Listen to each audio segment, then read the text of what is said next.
Magandang araw po sa lahat ng ating mga kababayan. Thank you for joining us as we continue to bring you the latest updates concerning the government's pandemic response and shed light on the other equally important issues and concerns in our country today. The status of vaccinations. I am pleased to report to you that, as of today, more than 20.3 million Filipinos, or 26% of the country's eligible population, have been fully vaccinated.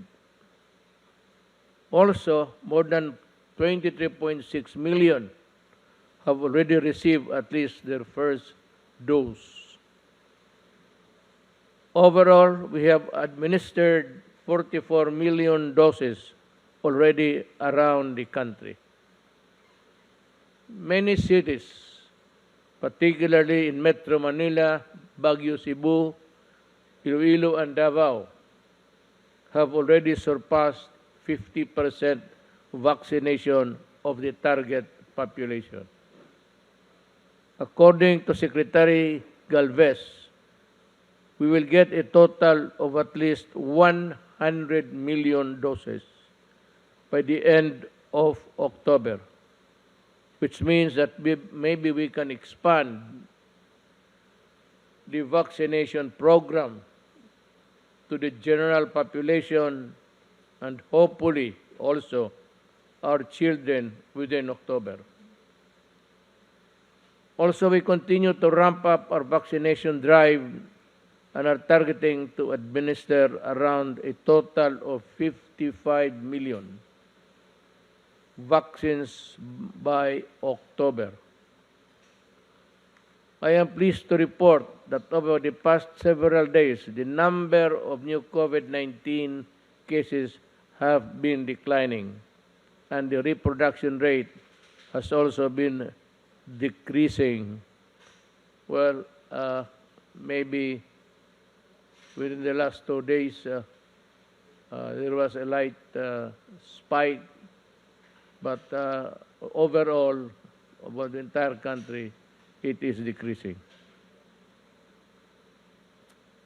Now, how do I encourage everybody to vaccination?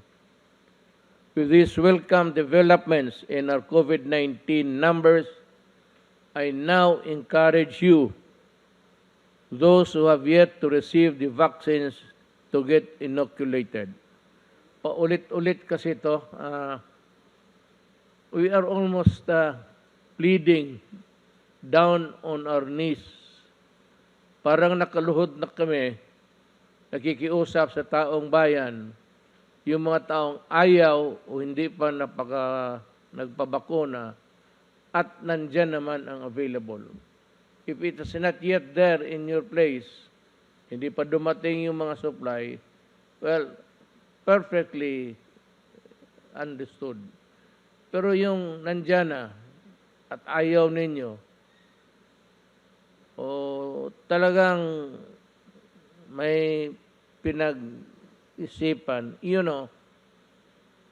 I do not want to advance this theory, but under the police power of the state, everybody can be compelled to be vaccinated. Not because we do not believe in your theory or belief or your religion, but because you are a carrier and a danger to society. Yan ang problema dyan. It's between your belief, maybe, your religion. There is a division of, religion and state. Ngayon, sa ordinaryong mga araw, hindi naman nakikialam ang gobyerno. Ni minsan, government has no power to compel any religion, faith, or church to do a certain thing or not to do a certain thing. We can only cooperate. But itong police power of the state, na hahawain mo kapwa-tao mo, patayin mo, and maybe it would affect a large number of our people, then you are already a danger to society. And therefore, I said, contrary to the belief or opinion of others, opinion ko lang yan, can compel you under the police power of the state. Tama yan. Sa gobyerno, ayaw mong pagbakuna, umalis ka. Go out of government. Why? Because when you are with government, you face people. People transact business, official, audiences, or visits. Kung ikaw ang career, sabihin na ang reliyon mo o ang ayaw ng aming paniwala o I just don't believe it. Well, I'm sorry.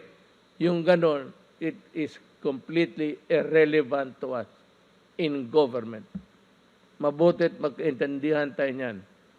Because if everybody does not comply with the vaccines and we can have a widespread wildfire spread, then the police must go in and intervene in your private life so that you cannot be a danger to society.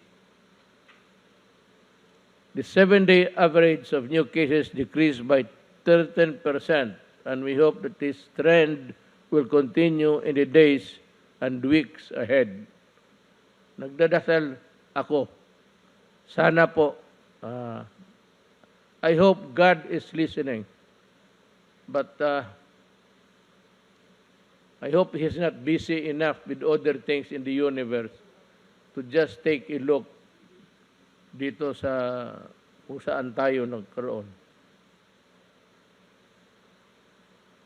So, paano ko kayo ma-encourage? Paano ko, hindi naman ito takutan.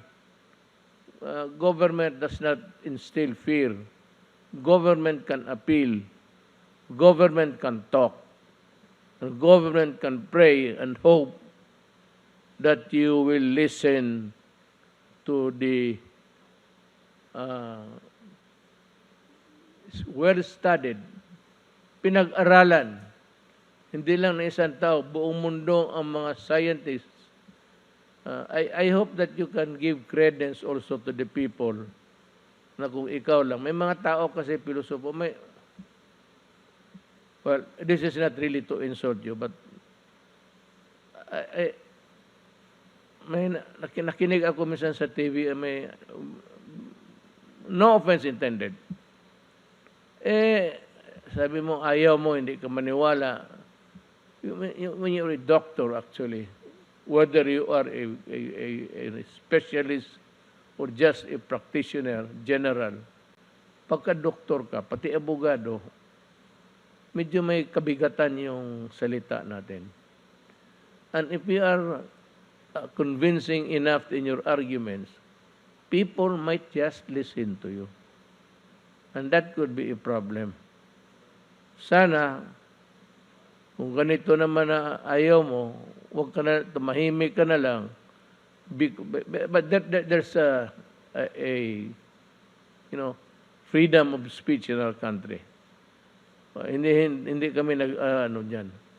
But sana naman, you will go by the almost general trend all over the world na vaccination or to get vaccinated or inoculated is really the best defense for yourself and for your fellow men.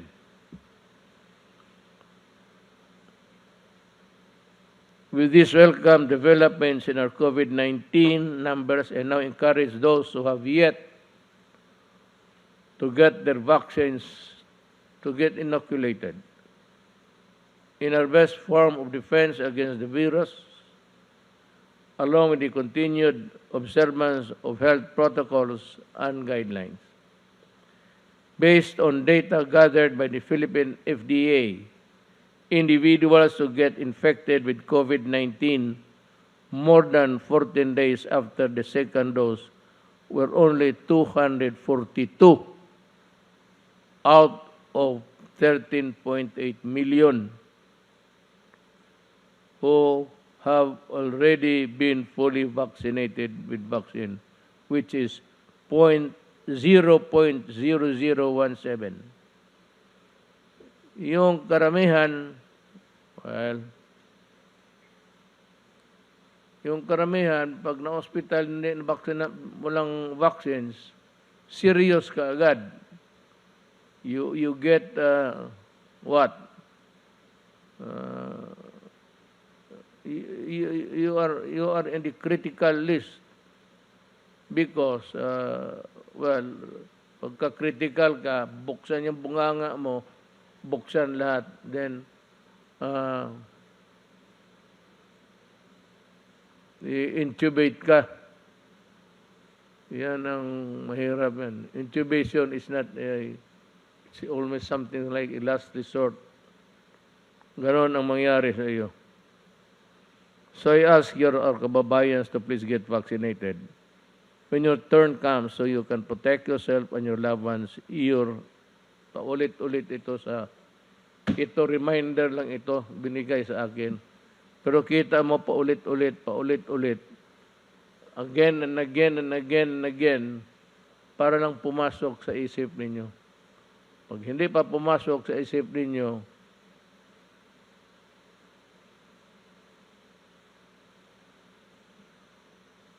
ito na naman, vaccination is also a step towards returning to normalcy so we can ease the restriction. Matagal pa tayo makabalik sa yung nakaraan, just before the pandemic. I think that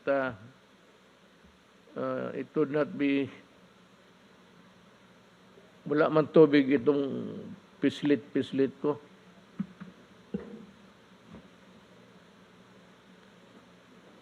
Uhaw siya.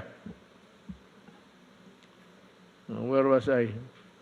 We would not be able to return to the old norm. Ano pa siguro? 2 to 3 years. Pero pag ang mga tao, nandyan ang bakuna, magpabakuna na kaagad, at least ma-minimize na. And we can achieve the herd immunity, which is a long shot, but we can attain it with the help of the people. And if God helps us, we can have a steady supply of vaccines. The expiration of the shields. Pahiram nga ng shields na yung sa gobyerno. Ito.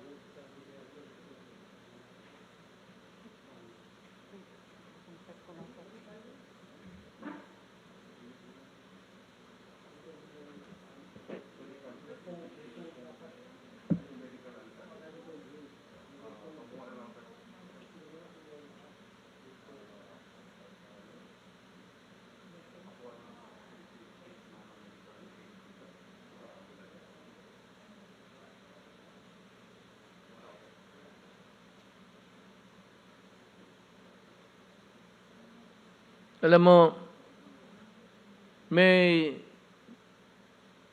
gamit kami ng plastic sa bahay namin. Hindi naman sa bahay mismo, pero sa grahe. It was plastic. I really do not know where my father got it. But yun ang ginamit niya kasi mahal man plastic na lang. Alam mo, sa totoo lang, hanggang ngayon, ang plastic nandiyan pa. At kung titignan mong mabuti, sa harap mo doon sa kabila, yung COVID, makikita mo pa. And that was about my father died at the age of 56 in 1988. Nandiyan pa yung plastic, although scratches nandyan. But after, siguro nakuha ng tatay ko mga 1992. Sa awa ng Diyos, yung plastic na yun, hindi medical grade yun. At hindi naman yung binili dahil sa pandemic. Expiration, mahirapan ako mag-ano ng medicina siguro. Pero itong makahiram lang ho ng plastic. Pare-pareho man lahat yan.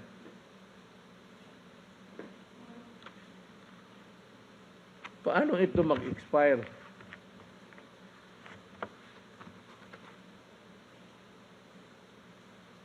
Unless abusuhin mo, itapon-tapon mo. Pero kung isuot mo lang at ilagay mo ng magandang pagkalagay, ganon, paano mag-expire yan? Well, mag-expire. But maybe in about, take about 10, 15 years, ayan, mag-expire yan dahil sa scratches. Pag-alaga, hindi sa pag-alaga. Kung maalagaan mo lang yan, matagal yan. Talagang itong sila Gordon, obvious na wala nang ibang mahanap na pwedeng ibato ng issue against officials of the executive. Ako, I am not bothered at all. Sabi ni Gordon na yayanig ako. Gordon, kung alam mo lang ang buhay ko, yours must be a gilded life kasi anak ka ng mayaman.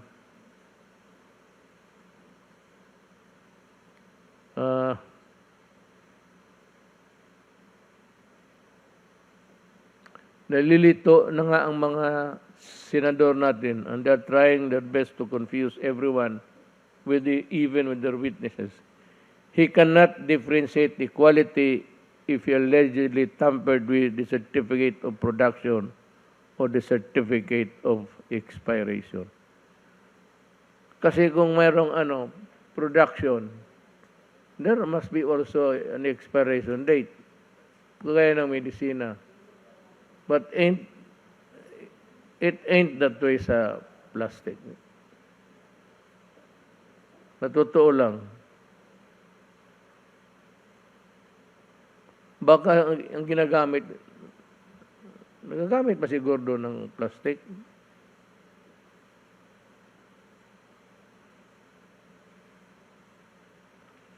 At this juncture, may ask Secretary Duque. Secretary,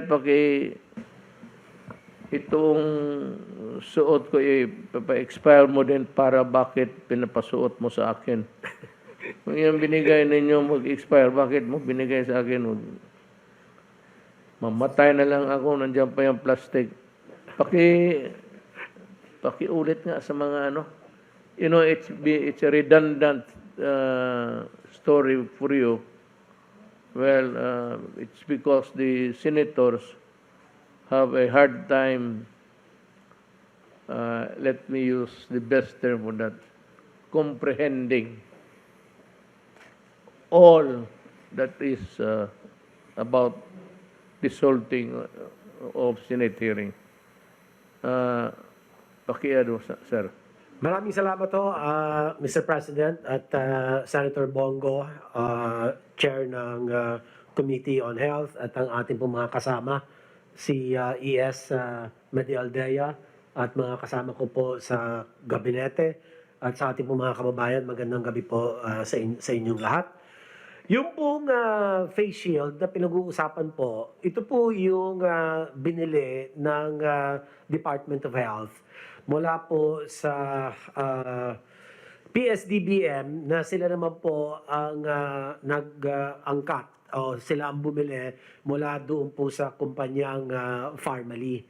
Yung pong medical grade na face shield, katulad po nito, yung nga lang meron pong foam. May foam dito po sa bandang taas, na kapag sinuot po yan, yung foam, andito po yan, ano? Yung foam po, yun ang nagiging nagde-deteriorate sa sa mahabang panahon. It becomes brittle. Brittle and nagiging powder, sir. At saka yung kanyang garter, nagiging brittle din po. At yun po ang tinatawag natin na may shelf life of about 36 months. So, yan po, hindi po natin tinatanggap ang mga supplies nang hindi po ini-inspect ng ating pong DOH inspection team. Ganun din po ang akin pong nakalap na report, ang PSDBM, meron din po silang inspection team.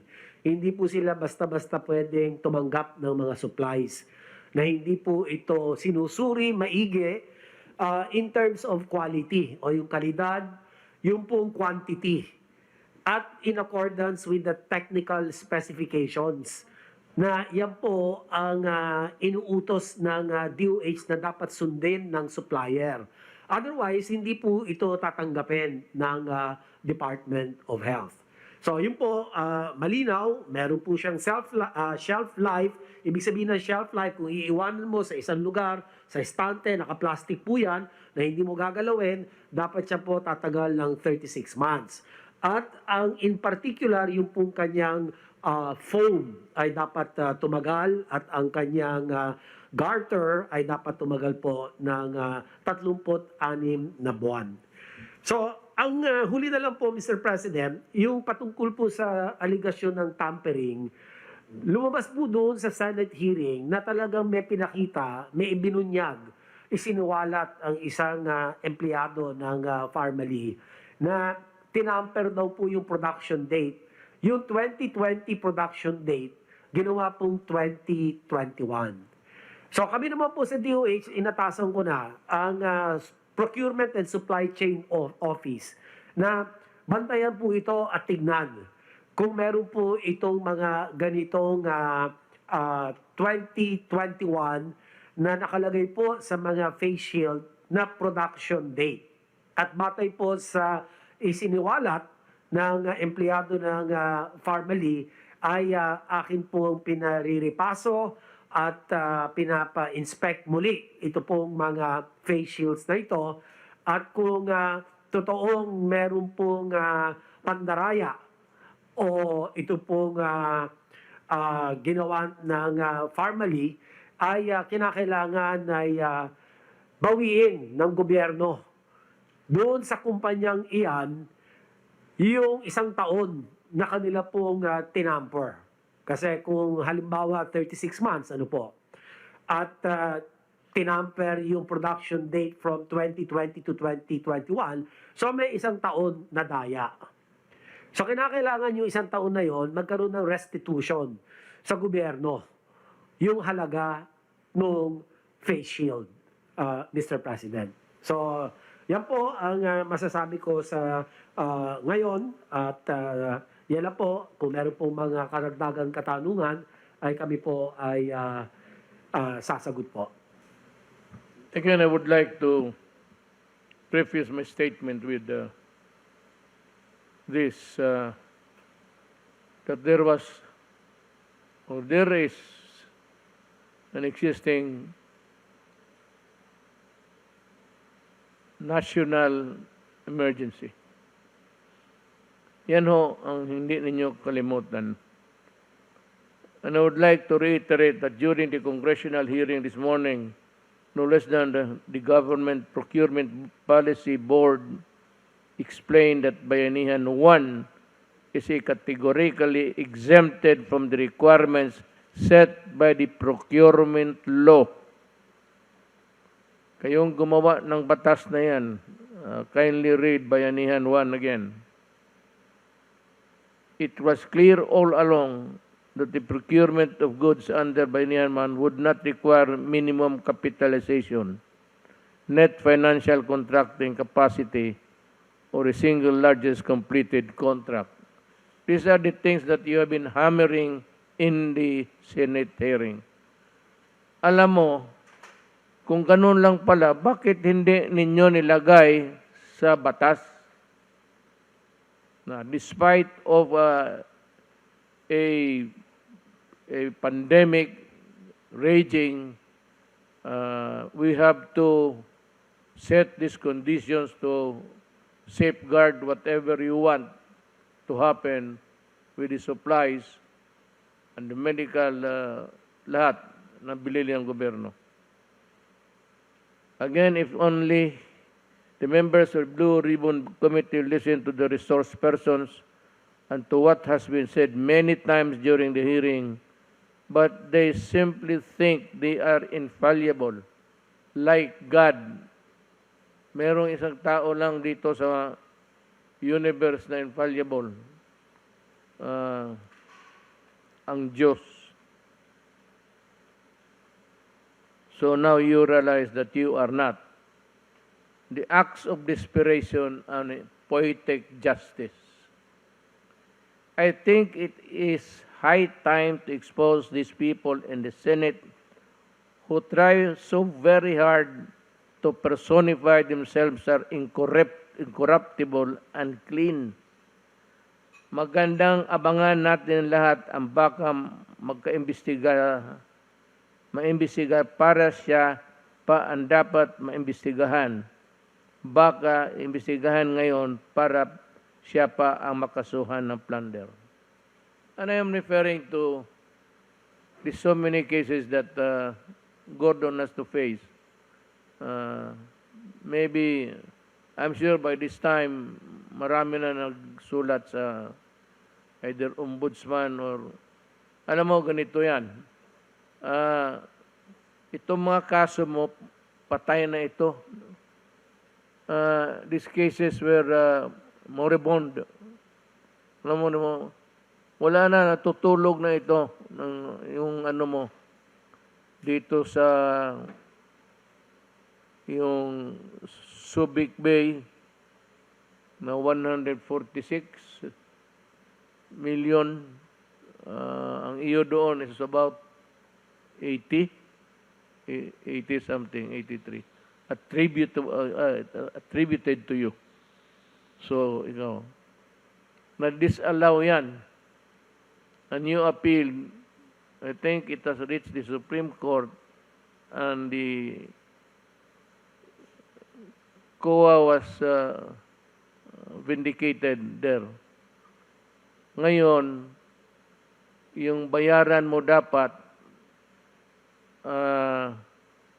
disallowance ang tawag niyan kami sa mga gobyerno. Yan ang pagkaalam namin, pagkaalam ko, sa gobyerno man ako nagtatrabaho, ang disallowance is ibalik mo yung pera na hindi sa iyo. Natutulog ito, but sometime in 2016, the demand letter was sent to you to return the money. It has been, ilan? How many years have passed? Ngayon, hindi mo pa nabayaran. Ang dapat niyan, the case is actually disallowance, ang tawag niyan sa COA. Pag hindi mo nabayaran within the period demanded of you, then it becomes your personal liability and the case go to the ombudsman for, ang tawag niyan, malversation. You malverse the money. I mean, there could be other nomenclature of that toward disallowance. But to me, pag nag-disallow, tapos napuntayan sa ombudsman, kasi doon talaga dapat mapuntayan, that is malversation to me, in my book. Sila pala ang perfect example if we discuss the difference between a red flag and observation and what has been fully audited and disallowed. Yung fully audited, yung sa na flag ka, pero itong sa pagka may mali, disallowance. Ulitin ko, it has been years since yung notice of disallowance issued by the COA over misuse of funds by the Subic Bay Metropolitan Authority during Gordon's time as chairman, which amounts to 140 pala. Sabi ko, correct me if I'm wrong, it's at 146. It's 140 million pesos, and up to now, hindi mo pa rin ibinalik yung 86 million pesos of which is attributable to Gordon. So sana yung pera. Mr. Gordon, you are appearing all white because you have painted everybody black there. So, ikaw na yung lumabas na puti. What now? Please answer me.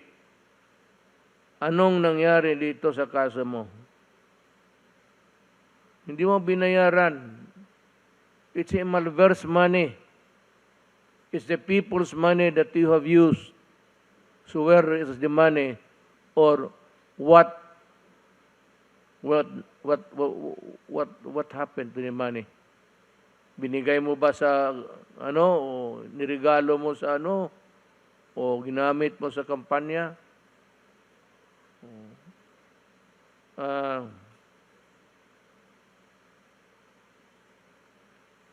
I am now asking the Solicitor General to formally ask COA to act on the disallowance and remind them of their constitutional duty to collect the 140 million pesos as stated in the demand letter of SBMA Chairperson and Administrator Isma, dated August of this year, which was sent via registered mail.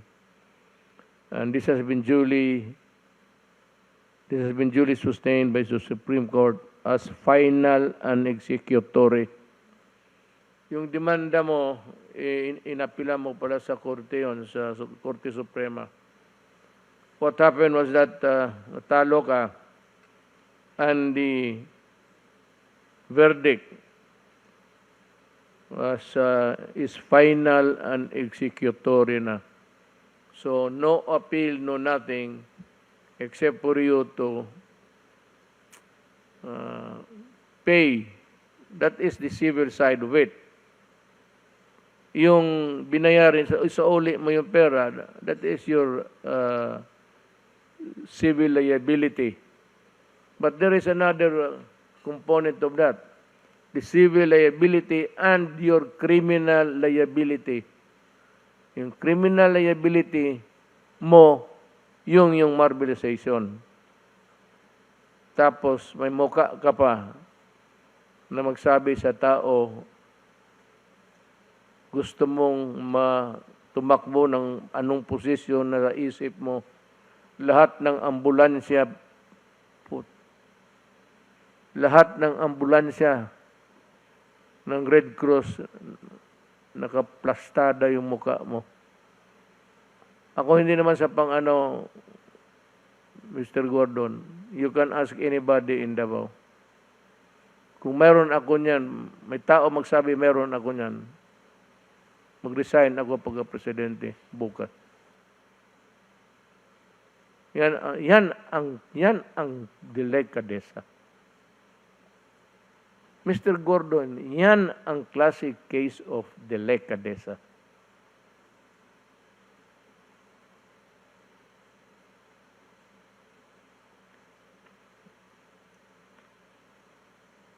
On the matter of the testing kits, pinalabas na naman nila overpriced na naman. Hindi naman yan ang titigilan. Pero I know that you can answer this considering the situation, capacity. Eh, testing kits. Well, I think the Director General sa FDA can help us solve the problem. Kindly explain ho sa yung itong testing kits para maintindihan ni Gordon, pati ang taong bayan. Yes, sir. Meron po akong konting papakita ng mga testing kit po natin. Andali lang.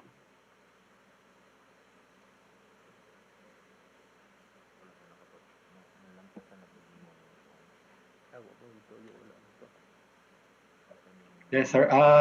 Pina-check po natin yung mga testing kits natin, no, na mga naka-register sa FDA po starting noong March 2020. Yun po kasing una na nag-register. At ito po yung mga kits na mga pinaka-common na binibili po at ginagamit. Ito pong nucleic acid test ng Shanghai Gene Diagnostics. Yun pong shelf life talaga nila dahil nga mga bagong kits ito, 6 months lamang. Yun pong pangalawa, ito po ay galing din pong China, Beijing Applied Biologics, 6 months din po. At yung C-Gene na yung pinakauna po na Korean kit na na-approve sa atin, medyo mahaba-haba po, 8 months yung kanya pong shelf life. Kasi nga po, mga bagong diagnostic kits ito at bago po yung teknolohiya, kaya wala naman po silang experience ng matagal, kaya may ikli po talaga ang shelf life ng kits ng panahon na yon. Ito pong SD biosensor, ito na po yung pinakamahabang nakita namin. No? 12 months po yung kanyang shelf life. Pero yung pinakamadalas pong gamitan, itong Sansure, ito po nasa gitna. Karamihan po ng mga private labs, kahit po yung Philippine Red Cross, yan po ang ginagamit yung Sansure. At ang 6 months din po talaga ang shelf life ng kit na yan. At ito rin po, isa sa mga nabili rin po ng DOH, yung A-Star Fortitude. 6 months din po ang ano na yan, ang shelf life talaga ng kit na yan. Ito pong susunod naman po yung primer design, yung GeneSig, mga March din po yan na register, 6 months din. Ang medyo matagal po yung Gene Expert, pero yung Gene Expert, hindi po yan nagagamit sa iba't ibang mga machine, no? Very particular machine, at saka medyo mas ano po ito, mas lumang technology na ito na inadapt lamang to COVID. Pero kahit na ganun na medyo lumang technology na siya, 12 months din po yung kanyang shelf life. Ang pinakamahaba po dito na nakita rin natin, yung BGI po na madalas din pong gamitin, nabili rin po ng gobyerno yan. Talaga pong 6 months lang din po ang shelf life ng kit na yan. At yung Mirces po na Fortitude, ito October na po, ng bandang end of the year na po ito na-register with a shelf life of 12 months. So nung tinignan po namin talaga, mahigit halos 200 po yung in the end na-register ng mga test kits sa atin sa FDA from March to November ng 2020. Pero talaga pong lahat sila ang shelf life 6 to 12 months lamang. So wala po talagang mabibili na kit na 4 months ang mga shelf life, lalo na po nung start of the year. All testing kits were really made very quickly at developed very quickly, and ang shelf life po talaga ay 6 months lang. Kaya wala naman pong mabibili talaga ang DOH na bado ng shelf life. Yan lang po, Mr. President. Thank you.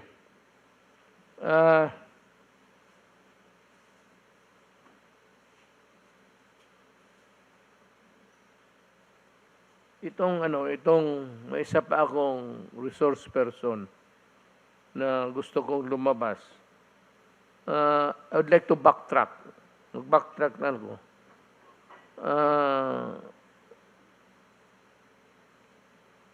Yung sabi ng financial contracting capacity or the single largest completed contract. Hindi nasabi sa bayanihan yan. Again, the members of the Ribbon Committee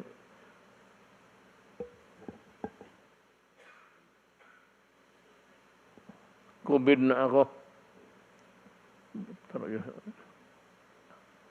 Hindi kasi nag-face shield, hindi mag-mask. Pati lahat yan sa panel, no? Magka-COVID yan. Just to drive home the point. Kasi yung witness nila, nawala, yung nawala, yung auditor, nag-testify, testigos yun ni Gordon. Siya ata yung kanyang initiative to invite as a resource person yung isang auditor. Pero witness niya, when he was asked sa lower house in a hearing of the same subject matter, kung nandyan yung si kay Congressman Marcoleta, nandiyan kayo.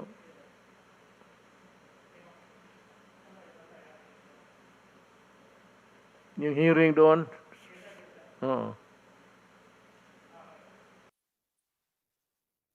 Alam mo ba yung Bayanihan 1, Mr. Abrea? Yes, Mr. Chair. Kung ba sa Bayanihan 1, nire-require na kailangan yung supplier, tanungin mo kung saan nanggaling ang kanyang pera?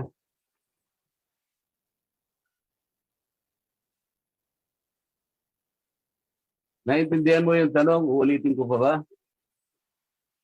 Kung alam mo yung Bayanihan 1, nire-require ba ng Bayanihan 1 na yung supplier, bago siya makapag-supply, kinakailangan mataas ang kanyang capitalization o kaya kailangan i-prove niya sa'yo kung saan nanggaling ang kanyang capitalization? Nire-require ba yun ng Bayanihan 1? Mr. Chair, kasama po siya sa basic due diligence, Mr. Chair. Hindi mo sinasagot ang tanong ko eh. Kung alam mo yung Bayanihan 1, dapat alam mo na walang nire-require doon kung anong minimum capitalization. At dapat alam mo rin na hindi tinatanong doon kung saan kinuha yung pera na ginamit sa kapital. Yun ang tinatanong ko sa'yo. Paano mo ngayon sasabihin na due diligence? Eh wala namang requirement ang Bayanihan 1. Saan mo ibabatay ngayon yung panukat mo o yung standard mo, yung batayan mo na walang due diligence?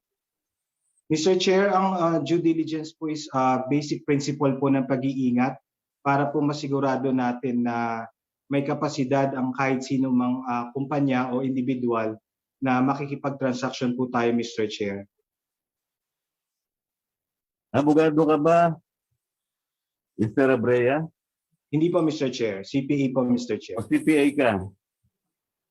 Yung due diligence, maraming klase yan. Merong necessary diligence, merong proper diligence, may ordinary diligence, merong extraordinary diligence. Alam mo ba yun? Yes, Mr. Chair. Ngayon, kabisado mo yung Article 1163 ng Civil Code. Alam mo ba yun? Hindi po, Mr. Chair. Hindi ko po kabisado. Sasabihin ko sa'yo para malaman mo.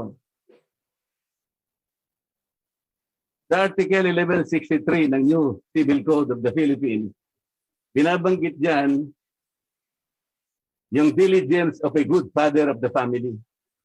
Ito yung ordinary diligence. Ito yung walang requirement sa batas kung anong gagawin mo.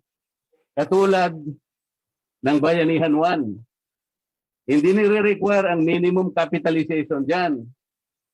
Hindi rin nire-require na hanapin mo pa kung saan galing ang pera nila. Ang ginawa ng PSTBM, kahit walang ganong requirement, nagtanong pa rin.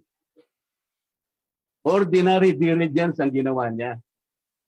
Dapat pinasalamatan mo sila. Because kahit hindi na kailangan, ginawa pa rin nila. Did you understand? Opo, Mr. Chair. Okay.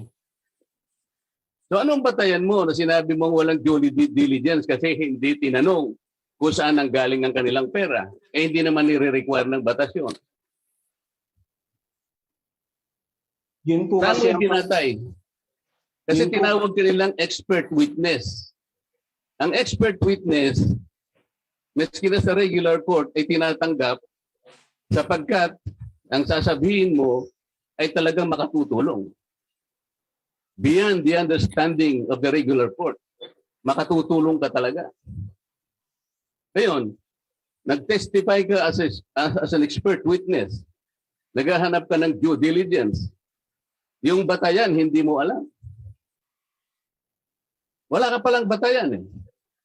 Sinasabi ko sa iyo ngayon that Bayanihan 1, including the emergency procurement under PSDBM, the negotiated contract, do not require minimum capitalization. Those rules do not require also that you will have to ask where the money came from. And there is no basis for you to judge and pass judgment on whether their action came from due diligence or not. Ang sinasabi mo, Mr. Abrea, kinakalculate ko lang, ay yung traditional na ginagawa under normal circumstances. Halimbawa, yung public bidding during ordinary circumstances. Kailangan talaga yung tinatawag na net financing contracting capacity. Kailangan din yung SLCC na sinasabi. Ito yung single largest completed contract. But this is under the circumstances of ordinary public bidding. We are not under ordinary public bidding. We are under a public emergency. This country has been placed under national calamity for 3 times. Did you consider that when you testified before the Senate Blue Ribbon Committee? Yes, Did you Mr. consider that? Yes, Mr. Chair. Oh, when you consider that, paano mo ngayong sasabihin na walang due diligence? What is the basis? Ganito na lang para maintindihan mo, Mr. Abrea.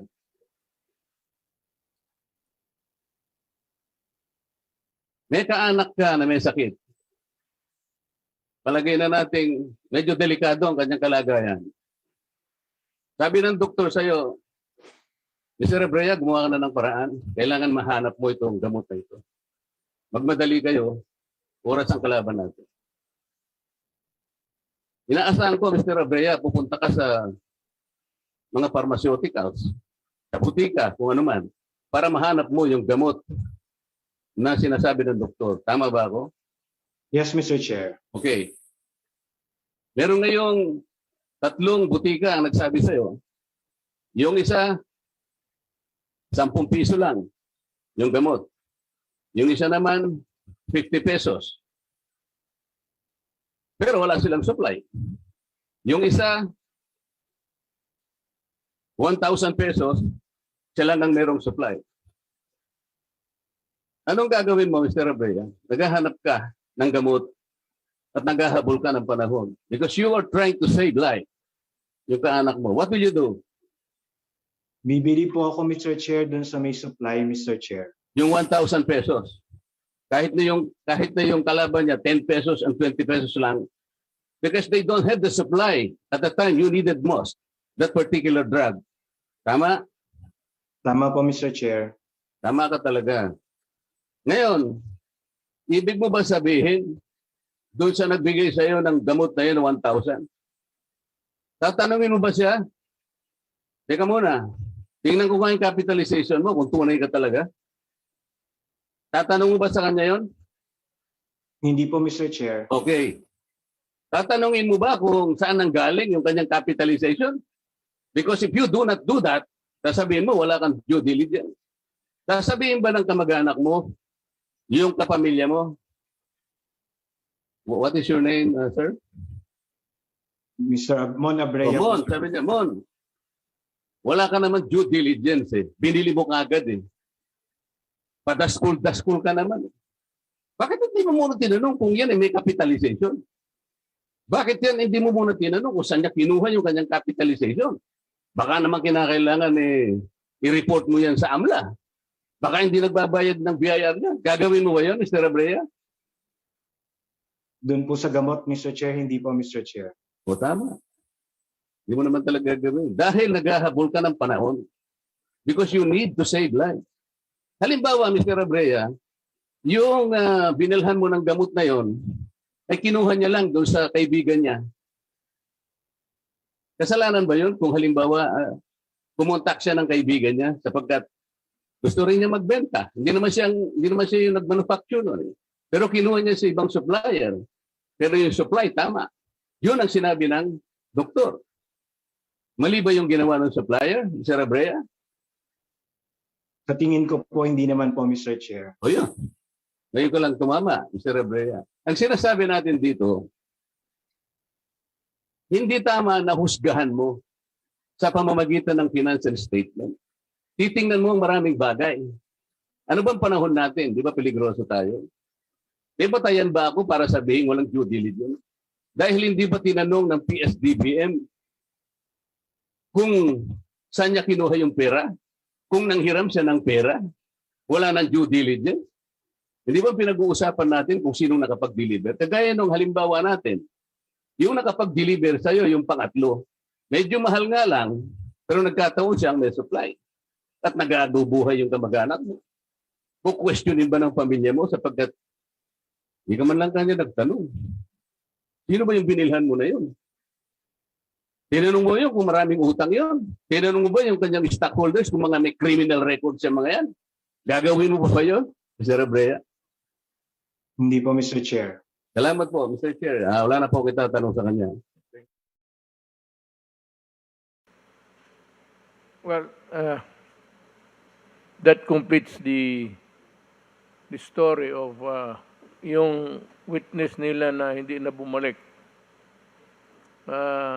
Apparently, the witness dovetailed the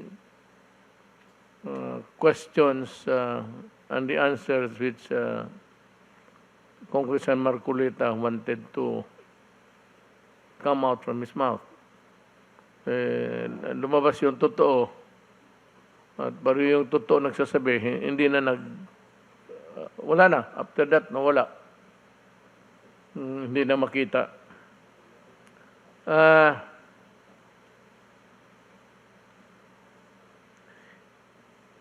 Sir, tanongin na si Secretary Duque.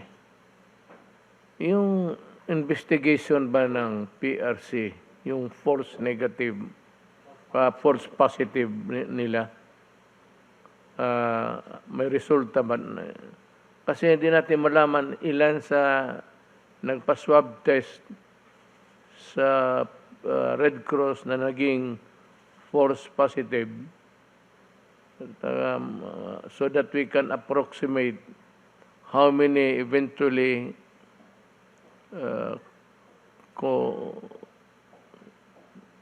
contracted the disease because of the false finding.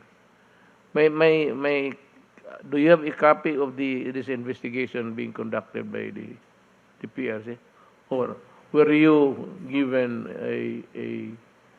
at least a rundown of what's happening there? Well, Mr. President, yung pong preliminary report po sa akin ay yung sa PRC Logistics and Training Center sa Subic. Ito po yung sumuri ng mga nasopharyngeal swab. Ito po sa throat at saka sa may ilong. Yung 49 out of 49 lumalabas po na nag-positive. So 100%, lahat. No exception, lahat nag-positive. That was a result that was released on September 3, 2020. So ang ginawa po nung mga nagkaroon ng positive test results sa PRC sa Logistic and Training Center sa Subic, nagduda po sila. So pumunta ngayon sila sa Medical City Clark Laboratory. At doon po, September 6, nagpa-swab ulit sila, nasopharyngeal and oropharyngeal swab. At lumalabas, out of the 49, 5 po ang nag-positive lamang. So 10% lang po compared sa 100% sa kabila. Ngayon po, kasalukuyan ay iniimbestigahan po ng Research Institute for Tropical Medicine at meron po silang report na lalabas pa lang, makukumpleto ang kanilang investigation, Mr. President, by October 8. So antayin lang po natin dahil medyo masalimuot po yung proseso ng kanila pong investigation. Dahil kinakailangan po rito, highly technical po ang proseso. At 4 po ang mga hakbang na kanila pong ginagawa. Yung number 1, yung pagriripaso po ng mga laboratory records noong pong mga ginawang testing ng PRC at sinisiguro po nila kung tama yung testing protocol, kung nasunod ho ba talaga yung proseso. Pangalawa po ay yung pagriripaso ng tinatawag na case investigation reports. Dito po ay biniverifika yung exposure, yung symptoms, at mga iba pa po mga relevant clinical and epidemiological information. At pangatlo po, meron tinatawag na remote verification. Dito nililipaso naman po yung mga prosesong isinasagawa ng mga laboratorio at yung pong mga measures or procedures, no? At pang-apat po, pinakahuli yung troubleshooting proficiency test panel to all concerned laboratories. Dito po, bine-verify yung pong kakayanan ng mga laboratorio na talagang tama ang kanila pong pagtukoy nung presensya ng tinatawag na SARS-CoV-2 viral RNA at titignan po nila ng talagang masusing pamamaraan yung detection system na ginagamit po nung laboratory. Dalawa po kasing laboratory pinag-uusapan natin dito, yung PRC po, na kung saan lumabas 100% ng positive yung mga healthcare workers, at yung isa po sa the Medical City Clark, yun din po ay tinitignan ng RITM. So Mr. President, yan lang po ang aking masasabi sa ngayon. Kinakailangan po by October 8, lalabas po ang resulta ng investigation at akin pong ibabahagi sa inyo. Salamat po. Salamat, Secretary Duque. It is good that there is an independent investigating agency para, well, if there's nothing wrong, we can accept that. If there is something wrong, then the chairman of the Red Cross has to answer for it. It's yung supervision mo was not done properly in the absence of a supervised examinations in your agency, that hindi ninyo nagawa yan. I think that Gordon has to answer for that also. Now I want to focus on my attention on what appears to be an intimidation of resource persons during the Blue Ribbon Committee. Dahil ba hindi ninyo nakuha ang sagot na gusto ninyong marinig sa isang resource person, inikulong ninyo at gusto pa ninyong ipalipat na sa Pasay City Jail? Nandoon na nga ngayon. Ipanalipat, you really had him transferred in the Pasay City Jail. Now, let me just shoot the breeze with you, the senators. Kaya ba kayo nag-iimbestiga to find out the truth? So because if the truth is already there with you, what's the use of looking for an answer in an investigation? Magtatanong kayo. Kung ayaw ninyo yung sagot, magagalit kayo. Tapos you threaten, we will cite you in contempt. And we can detain you forever. Is that how a civilized Congress works? Takutan ba ito? Kaya nga nag-iimbestiga ka kasi gusto mong malaman na yung sagot ng tao hindi sang-ayon sa alam mo na ang totoo. Then do not blame him because that is his truth. You just cannot assume altogether that he is lying. That would be a cockeyed view of what a hearing should be. Kaya ka nag-imbestiga, kumukuha ka ng sagot. Bakit ka makipagdebate at ang sabihin mo nagsisinungaling siya? So therefore, may sariling answer ka na. You have already in yourself the answer because every time the resource person answers and it does not fit the thing or the solution in your mind, you threaten them and actually you did actually detain them in the Pasay City Jail. So kung may alam ka na, bakit ka makipag-away? Bakit mo pa ipakulong isang tao na alam mo na pala ang sagot? Bakit ka pa mag-imbestiga? If you are trying to ferret out the truth, you wait until everybody has testified. So dyan mo na makuha ang the whole picture kung ano talaga ang nangyari. You do not do it by a piecemeal hearing. And every time you ask a question and you have a preconceived notion of what is the correct answer, you get mad and threaten them with imprisonment. Akala ba ninyo akala ko ba ayaw ng mga taong Pilipinas ng martial law? Tignan mo yung ginagawa ng Senado ngayon. It is just more than a martial law. Moti pa martial law, dali ka pa doon sa korte ng military, or at least it's a court, before you were held before a military or a civilian, as they wanted it to be at that time. But at least there is a court hearing, and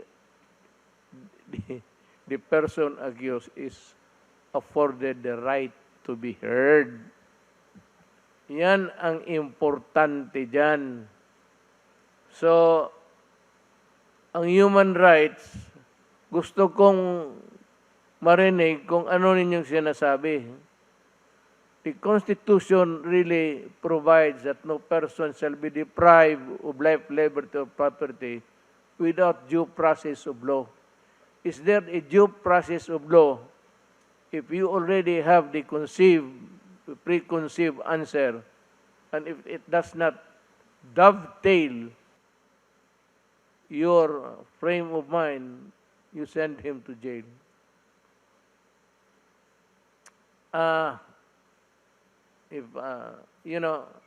Just piece of advice. I think sino yung tao na sabi ko nga, durugin na ninyo. Yung parmalin, durugin na ninyo. Pero not at the expense of the constitutional rights of whoever is testifying there. Hindi ko ninidepensa, nagsasalita na ako bilang abogado kasi nakikita ko dito sa briefer ko, kinulong na ninyo. So what's the use of hearing kung may alam ka na pala na Mr. Gordon, you're a lawyer. Uh, do not try to be a lawyer and not a despot.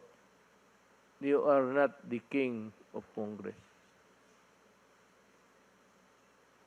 Please do it for the sake of you, your, your family, and for the country. So, bago ako magtapos, marami na akong nadaldal. Yung wala na yung face shield. Ito yon. Ito yung face shield ng gobyerno. Ito yung nag-deteriorate. Foam lang to eh. And of course, yung garter. Pero the garter has many, over time, maging maluwang yan. So you transfer there's a button there. Ilipat mo naman dito para higpit uli. Over time, pag maubos itong butas, isang butas na lang naiwan, bumili ka na lang ng garter, talian mo lang at iganon mo sa likod mo, tapos, ito lang ang deteriorate. Because, as I said, this is brittle. Yan ang misteryo ng kung iganon mo yan, yun na yun. Yan ang face mask. Pero nandito yung para sa pawis. Kung wala ka namang foam, pwede ka naman mag-trapo ng panyo mo.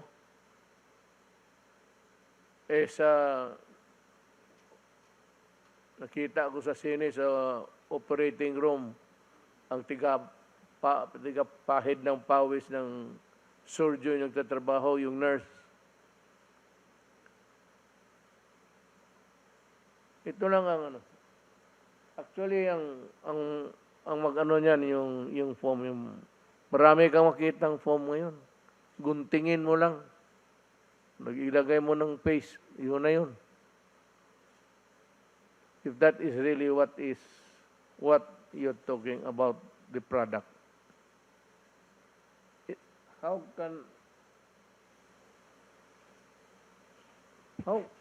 can this thing deteriorate?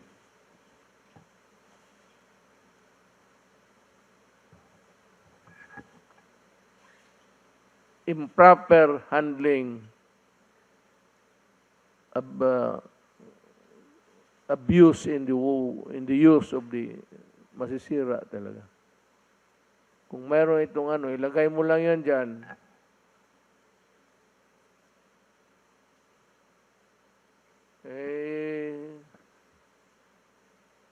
Mask, hugas at iwas. Iwas ng wag lumapit.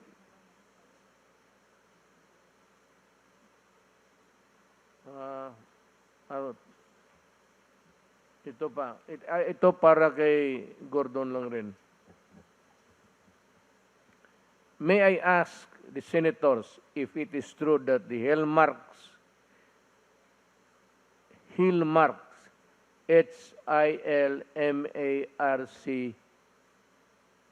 may S, is it true that Hillmark is the contractor of the new Senate building being constructed? Is this the same Hillmark contractor that built the Iloilo Convention Center and the Makati City Hall building, two that the Senate also investigated during the last administration?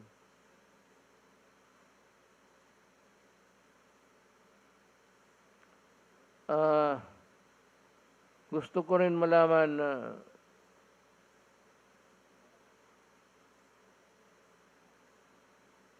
sa iyo, Mr. Gordon, yung dalawang building, paki-report na rin sa tao.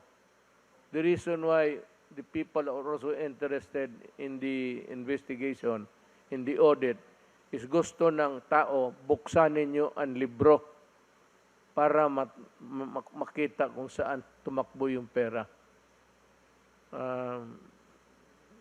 Yan ang gusto ng tao. Hindi na masyado sila sa audit-audit. Nakakalito yan sa ordinaryong tao. Kaya ako ngayon, hindi naman ako CPA. But kung sabihin, buksan mo ang libro para malaman ng tao. Maraming salamat, Senyor Gordon. Sunod, let me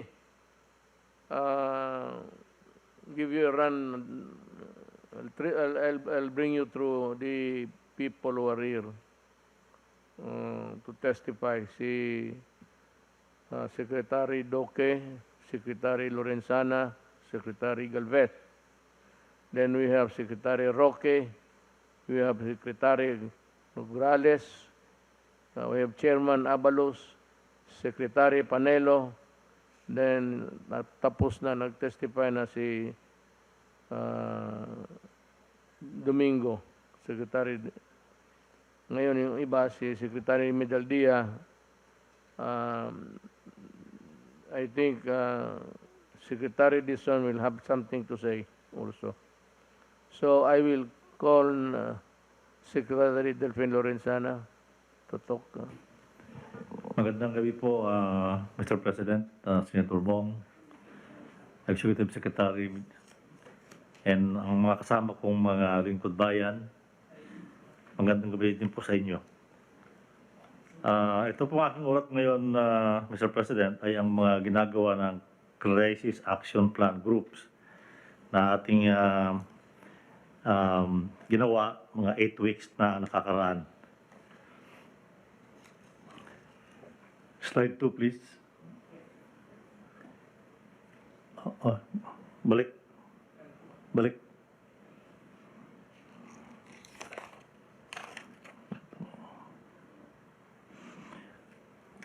Ang community subcluster, Mr. President, back pa?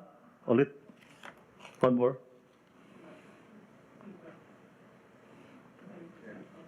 Yeah, sunod. Next.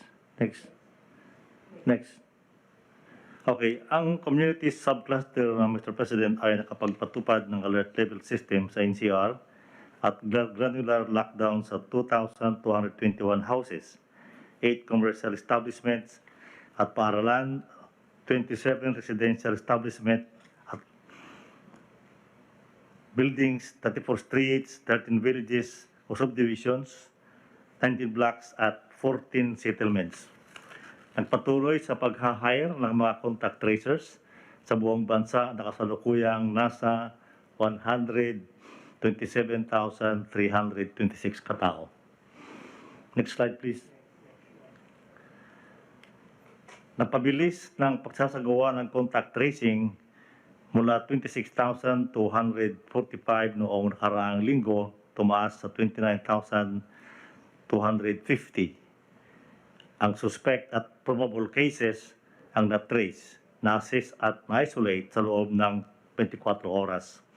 Samantala, 16,908 naman ang confirmed cases na agarang na-trace at na-isolate para sa kabuuang bilang na 132,358. Napahusay ng ating testing capacity kung saan mula 19,382, 19,382,245 nakaraang linggo ay tumaas sa 19,532,516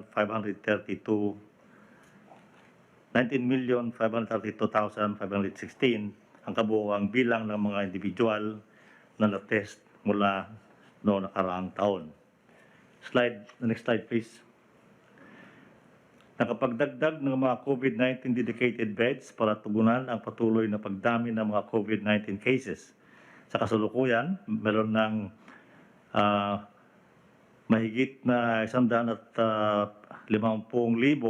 na kama para sa mga pasyente sa 9,106 pasilidad sa buong bansa.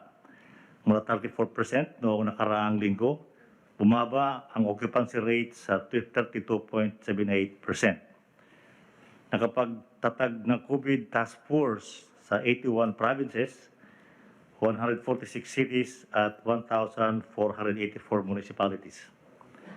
Nakapagtatag ng isolation units sa 81 provinces, 144 cities at 1,451 municipalities. Nakapag-organisa ng mga health information centers sa 78 probinsya, 144 na syudad at 1,463 munisipalidad. Next slide, please.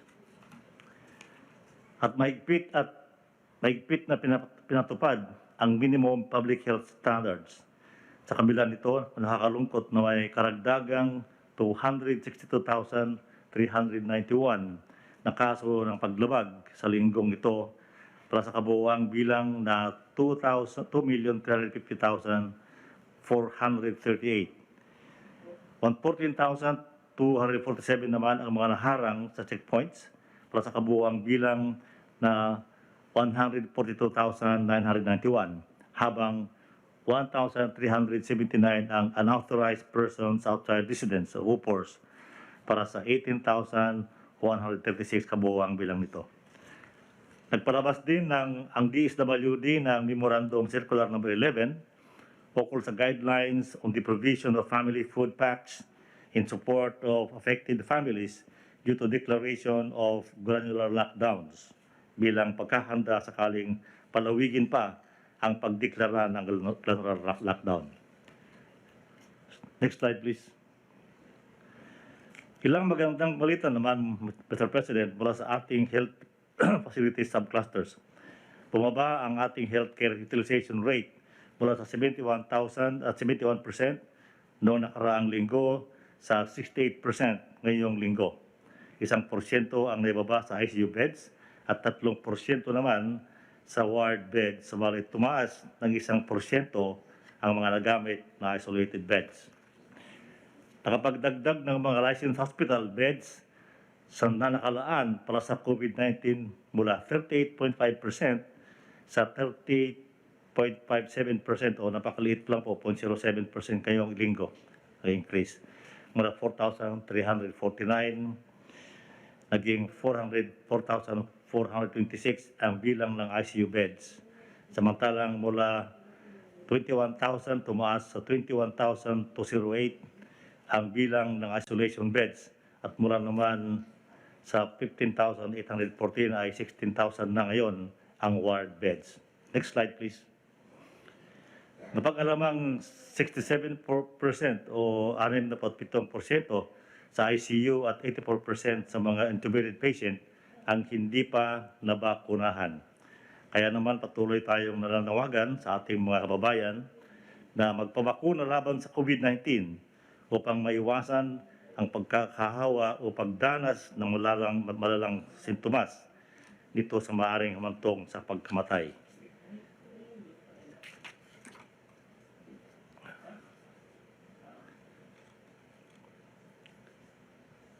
Next slide, please.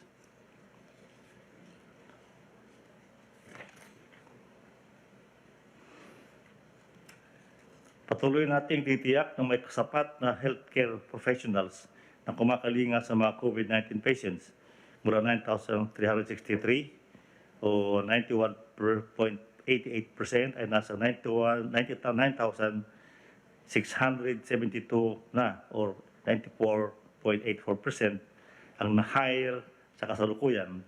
Patuloy din nating sinisiguro ang karampatang allowances at incentives nila. Pagtitiyak ng karagdagang 325 million na pondo para sa mga DOH hospitals sa buong bansa para sa gamot, PPEs, medical supplies, pasweldo at benepisyo sa mga health workers at iba pang kailangan. Pagpapalabas ng mga sumusunod na patakaran ukol sa paggamit ng medical oxygen DOH Memorandum Number 2021-0357 on the revised contingency plan to secure enough oxygen supplies in hospitals during a COVID-19 surge. DOH Administrative Order number 2021-0042 on COVID-19 surge response plan for health facilities.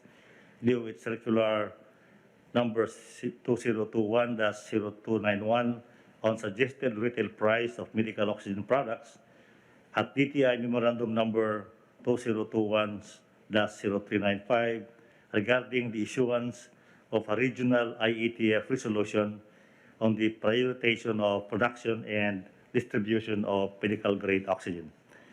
Nagsagawa rin ng planning workshop noong September 17 ang DTI para maibsan ang kakulangan sa supply ng medical oxygen.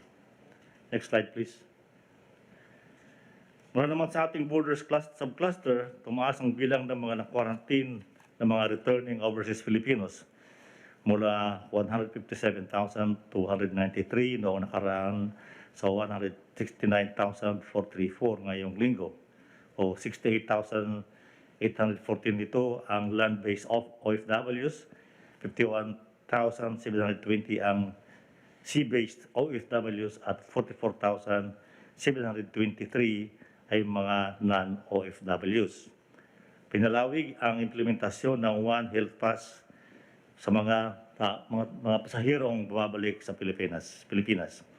Pinaiting ang pagbabakuna sa mga dumarating sa bansa, kung saan mula sa 22,723 ay 61,197 na ang kabuuang bilang na nabakunahan na.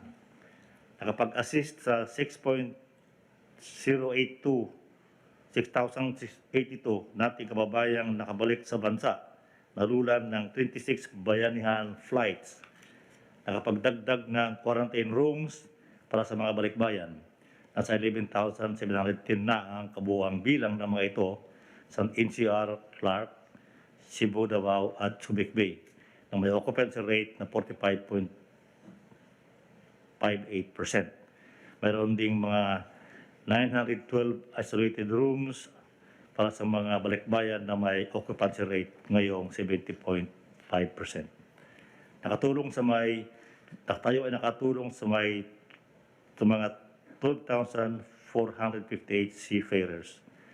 Nagpalawig sa balik probinsya at uwian na program kung saan 377,696 ang natulungang makauwi sa kanilang probinsya sa pamamagitan ng mga flights sa NAIA.